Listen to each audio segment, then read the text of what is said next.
What if I told you that there's an NBA team without any All-Stars, without a core of group players, without a ton of draft picks going forward, and without direction? Well, you'd probably think I was joking, and although I wish I was, I'm not. In an NBA era where teams are forming big threes, where unicorns are popping out left, right, and center, and undrafted players are making the NBA Finals, there's one team that refuses to do anything right, and that perplexes me. I mean, I literally have no idea what this team is trying to do.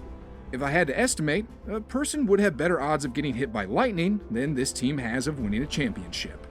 Ladies and gentlemen, this is the worst NBA team of the decade. If you're thinking I was talking about the AAU team called the Houston Rockets, I'm not. As bad as they've been since James Harden left, you can't deny the fact that they're loading up with talent and gearing up to potentially make some noise. I mean, they have the number 2 overall pick from 2021, the number 3 overall pick from 2022, and the number 4 overall pick from 2023. They could look exciting soon. The same could be said about the Detroit Pistons. Despite only reaching the playoffs 3 times since 2009 and getting swept in the first round in all 3 of those instances, at the moment they've got Cade Cunningham, James Wiseman, Jaden Ivey, and Asar Thompson, all top 5 picks in recent drafts. The future looks like it at least has some promise. The same could be said of the Orlando Magic with Paulo Banchero, the Hornets with LaMelo Ball, the Spurs with Victor Wembanyama, the Trailblazers with Scoot Henderson, and the Jazz with all the picks they've got from the Rudy Gobert and Donovan Mitchell trades. All these teams haven't done well in recent years, but they at least got something good going for them in the near future, and their fans at least have something to get excited about.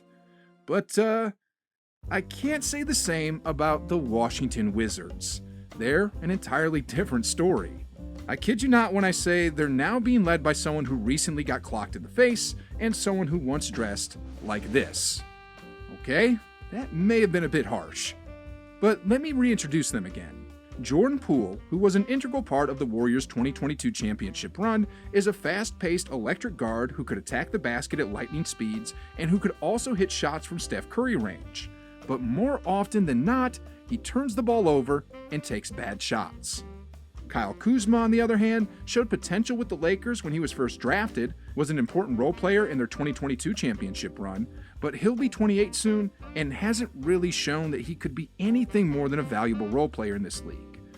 And the fact of the matter is, these 2 players are now the face of the franchise. Yeah, that's right. JP3 is starting the first year of a $140 million-ish deal, and Kuzma just signed a $100 million 4-year deal. If I were a fan, I'd be facepalming myself. I'm not saying they're bad players per se, but the faces of a franchise for perhaps the next 4 years? Okay, so it's not like the Wizards really had a future going on with Bradley Beal or Kristaps Porzingis or anything, but at least they were proven all-stars when they were healthy.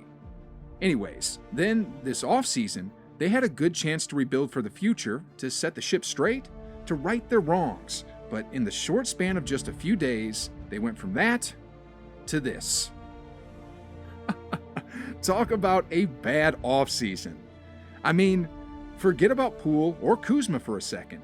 The Wizards got absolutely robbed on those trades. Like, what in the world was their GM thinking? What I'm talking about is, for a player of Bradley Beal's caliber, you'd think they'd at least get a treasure chest of first-round draft picks or something. But, instead, they got a bunch of second-round picks and first-round pick swaps for Beal. Why the heck couldn't they just get a bunch of first-round picks instead? Are they hoping they draft the next Nikola Jokic or something? Anyway, as for Porzingis, the 7'3" unicorn, all they got was a few players who will probably be out of the league in a few years, and a second-round pick. Yeah, that's right. No matter how you look at it, this deal was a complete ripoff for the Wizards. And I'm sure that Adam Silver himself, when he saw these trades, said, ouch. I mean, another second-round pick? Who does that? It's not a good time to be a Wizards fan. Not one bit. And from the way things look, I'll wager that they'll be at the bottom of not only the East next year, but the league. And it's not just in 2024 either, but in 2025 and 2026 as well. Then, just when you thought things couldn't possibly get any worse for the Wizards, it does. And I ain't kidding. You see, the worst 3 teams in the league each year have the best odds of drafting top lottery talents, and the Wizards have chosen arguably the worst year to tank. Yeah, you see, the Wizards are going to be at the bottom of the league in 2024. They're likely to draft a top 3 pick in the 2024 NBA lottery. But the thing is, per the experts and NBA scouts, the class of 2024 is considered to be one of the weakest graduating high school seniors we've seen in years. Talk about taking L after L after L. Like, if the Wizards wanted to tank and get a good player to build around for the future, 2023 would have been it with Victor Wembanyama and Scoot Henderson in the mix. But no, they had to aim for the 2024 class. Now, I know this is sports and that anything can happen, but the future honestly doesn't look bright for the Wizards. Then, to even stack onto the fact that this is the worst team of the decade, the Wizards' recent past is also filled with disaster. I mean, at one time, things did look decently bright with John Wall and Bradley Beal leading their backcourt.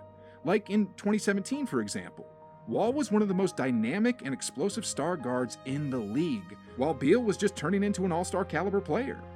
They were a team on the rise, making noise and making headlines. But then, a 5'9" guard by the name of Isaiah Thomas stopped them in the second round. Then after that, things went south again for them fast. A knee injury which required surgery took their star John Wall out for 2 months in 2018. Then in 2019, Wall went through another surgery in his left heel, which ended his season. Then, while he was slowly recovering from all this, he slipped at home and ruptured his left Achilles tendon, which required another surgery, and was subsequently ruled out for another 12 months. Talk about bad news after bad news after bad news.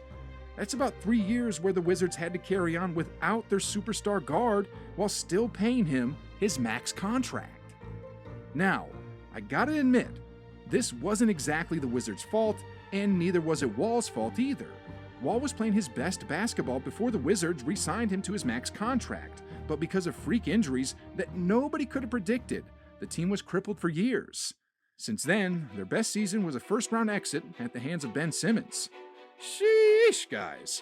I know that Philly team also had Joel Embiid, but losing at the hands of Ben Simmons isn't exactly something you'd want on your resume in today's day and age. But anyway, from there on it was the Bradley Beal show for several years, and although there were occasional highlights here and there, no one expected anything from them.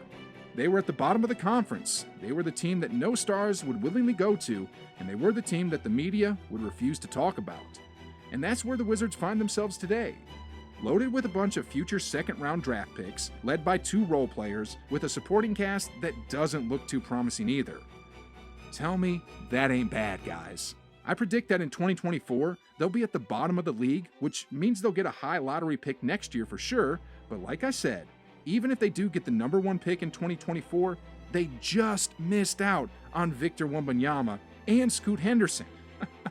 And they'll have to settle with what the scouts are calling the weakest graduating high school seniors we've seen in years. Injury-plagued in the past, the weakest team in the present, and no hope for the future. If this ain't the worst NBA team of the decade, let me know which team is in the comments down below, then click on this video next.